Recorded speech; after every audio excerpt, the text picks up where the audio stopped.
In 1860, David Wyrick, he's a guy who surveyed the Newark earthworks. He was digging into a mound near those earthworks, and he found a wooden coffin made of oak.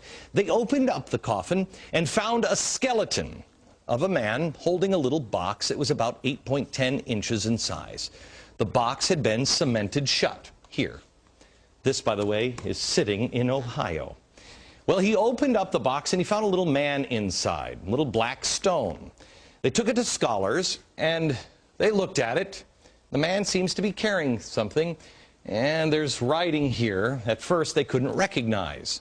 The writing is, they thought in 1860, some sort of Hebrew. Well, finally, about 20 years later, they found some rabbis living in the area, and the rabbis looked at that, and they could read it. They said it was an old kind of block Hebrew, and it was a rendition of the Ten Commandments. Now, this is another piece. Block Hebrew. They said they'd never seen anything like it. Mainstream archaeologists at the time called this a hoax. But then in 1900, or just about after 1900, in Israel, they found the same block-style Hebrew writing. Mainstream archaeologists still dismiss the findings. They found it in Israel, and they found it in Ohio. But there was another stone that they found that they couldn't argue. This is the Bat Creek stone. It was found during the course of an official Smithsonian evacuation. The Smithsonian didn't understand the meaning of the writing on the stone. They thought it was Cherokee, since it came from Cherokee country. They didn't realize that it's actually Hebrew. They had published this originally upside down. They threw it in a box at the bottom of the Smithsonian, put it in the basement. Many years later, a scholar took it out of the box, looked at it, and went, oh my gosh, it's upside down. It's Phoenician, ancient Hebrew.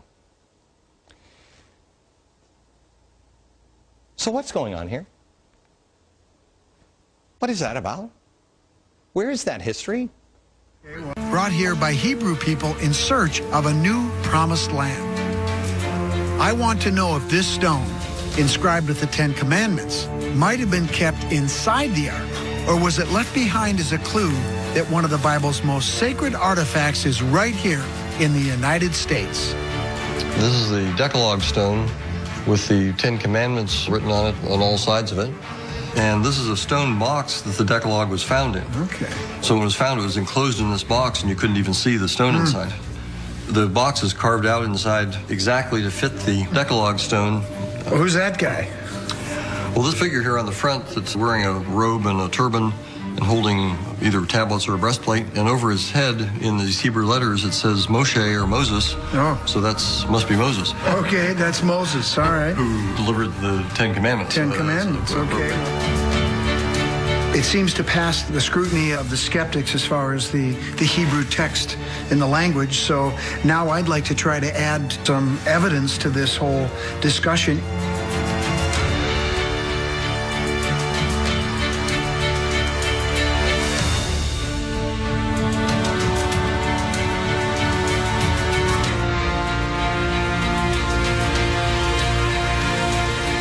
This thing is polished after it was carved. It's scratched like I would expect.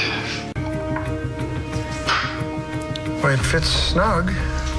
So the box in itself took an awful lot of work. I mean, if it was really a forgery, you wouldn't go to all that much trouble to make a box for it. So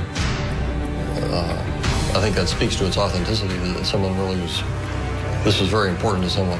This is a lot of work, and it's polished. It's got the detailing of the grooves.